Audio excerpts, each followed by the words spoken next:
సింపుల్‌గా, టేస్టీగా చామదుంపల వేపుడు చేసుకుందాం. ఇప్పుడు చామదుంపల్ని ముందుగా ఒక గిన్నెలో వేసుకొని దాని నిండా వాటర్ పోసుకొని బాయిల్ చేసుకోవాలి.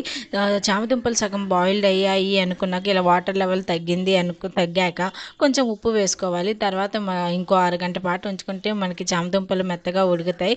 చామదుంపలు బాగా ఉడికాక తీసి వేడి కొంచెం చల్లారే వరకు పక్కన పెట్టుకొని వాటికున్న తోలు తీసేసి పక్కన పెట్టుకుంటే కొంచెం గాలికి ఆరనివ్వాలి. లేకపోతే జిగురు జిగురుగా ఉంటాయి. చిన్న చిన్న ముక్కలుగా కట్ చేసుకొని ఇప్పుడు స్టవ్ మీద ఒక కళాయి పెట్టుకుని అందులో ఆయిల్ వేసుకుని ఆయిల్ బాగా హీట్ అయింది అనుకున్నాక తాలింపు దినుసులు వేసుకోవాలి.